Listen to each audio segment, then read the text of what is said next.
Mas Selamat Adi, petang, ada Mas. pihak yang mau memisahkan Prabowo dengan Joko Widodo. Anda membacanya kemana arah tujuan dari pernyataan dan sebenarnya apa konteksnya? Ya sebenarnya kalau bicara konteks ini kan menegaskan bahwa Prabowo Subianto dengan Jokowi masih sedang dalam bulan madu politik. Bagaimana keduanya itu tidak bisa dipisahkan satu sama yang lainnya.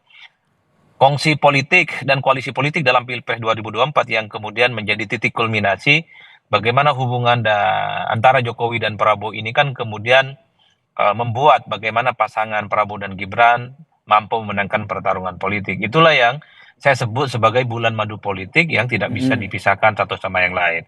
Nah, yang kedua, Mas, kalau mau bicara tentang kira-kira siapa yang ingin memisahkan Jokowi dan Prabowo, memang tidak ada yang kemudian secara eksplisit menyatakan itu. Tapi pertama, saya membaca dan mendeteksi, kalau mau kita mention satu persatu, ya adalah mereka para pendukungnya Ganjar dan pendukung Anies Baswedan, yang Mm-mm. memang sebenarnya melihat bahwa ketika Pilpres sudah usai, sudah saatnya Prabowo sebagai presiden terpilih menunjukkan dirinya sebagai presiden yang tak lagi misalnya tidak dikait-kaitkan, apalagi berada di bawah bayang-bayang mantan-mantan presiden sebelumnya.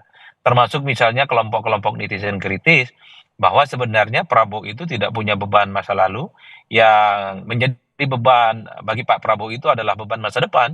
Bagaimana persoalan ekonomi, bagaimana persoalan kesejahteraan, persoalan kemiskinan yang selama ini itu tuntas bisa dilaksanakan dengan setuntas-tuntasnya. Mm-mm. Jadi hanya itu yang sepertinya paling mungkin bisa dideteksi karena per hari ini sekalipun sebenarnya publik itu hanya ingin melihat bahwa Prabowo setelah dilantik jadi presiden sudah 4 bulan ya menjadi presiden, maka semua keputusan politik, strategi politiknya adalah murni atas kebijakan-kebijakan yang dibuat oleh Prabowo, bukan karena misalnya ada bisikan, ada mungkin feedback dan masukan dari Mm-mm. pihak-pihak yang lain. Makanya tidak mengherankan dalam 100 hari kinerja Prabowo kemarin, pasti pertanyaannya itu adalah apakah Prabowo itu sudah terlepas dari bayang-bayang Jokowi atau tidak. Itu kan pertanyaan-pertanyaan yang sebenarnya ingin mengkonfirmasi bahwa ketika Prabowo sudah dilantik, ya Prabowo memang sudah harus menegaskan dirinya adalah Presiden Republik Indonesia yang tentunya Mm-mm. semua orkestrasi, semua kebijakan politiknya itu murni yang kemudian diputuskan oleh Prabowo dengan para jajaran-jajaran